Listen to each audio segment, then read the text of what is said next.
Hello students, welcome to my YouTube channel. So આજે આપણે ભણીશું ધોરણ 6 ગણિત પ્રકાશનમાં ચેપ્ટર 3 સંખ્યાની રમત. આપણી સંખ્યાનો ઉપયોગ વિવિધ સંદર્ભોમાં અને ઘણી જુદી જુદી રીતે આપણા જીવનને વ્યવસ્થિત કરવા માટે કરીએ છીએ. આપણી સંખ્યાઓનો ઉપયોગ ગણતરી માટે કર્યો છે અને સરવાળા, બાદબાકી, ગુણાકાર તેમજ ભાગાકાર જેવી મૂળભૂત ગાણિતીય ક્રિયાઓનો ઉપયોગ કરીને આપણે દૈનિક જીવનમાં સંબંધિત સમસ્યાઓ હલ કરી છે. એટલે કે ગણિત જે છે એ આપણા જીવનમાં ખૂબ મોટો ભાગ ભજવે છે. આ પ્રકરણમાં આપણે આ પ્રવાસને આગળ વધારીશું. સંખ્યાઓ સાથે રમીશું, આપણી આસપાસની સંખ્યાઓને જોઈશું, ગાણિતીય પેટર્નને નોંધીશું અને સંખ્યાઓ તથા ગાણિતીય ક્રિયાઓને નવી નવી રીતોથી ઉપયોગ કરવાનું શીખીશું. તો હવે આપણે સંખ્યાનો ઉપયોગ થતો હોય તેવી વિવિધ પરિસ્થિતિઓ વિશે વિચારીએ. જેમાં સંખ્યાનો ઉપયોગ થાય છે તેવી 5 અલગ અલગ પરિસ્થિતિની યાદી બનાવો.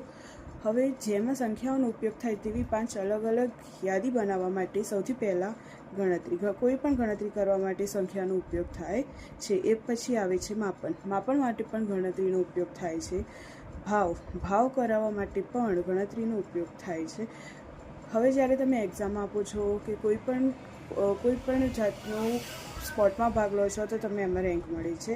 First rank, second rank, third rank. તો રેન્કમાં પણ સંખ્યાનો ઉપયોગ થાય છે.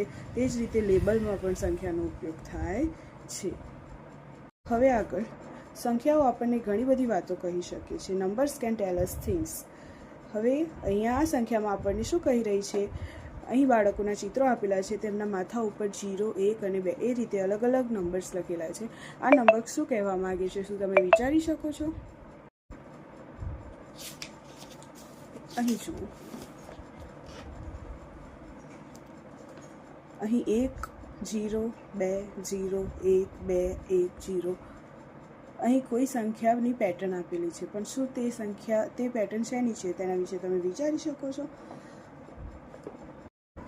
સરળ ભાષામાં જોવા જઈએ તો અહીં જે બાળકના માથા ઉપર 1 લખેલું છે તેની બાજુમાં તેના કરતાં એક જ ઊંચું બાળક ઊભું હોય છે.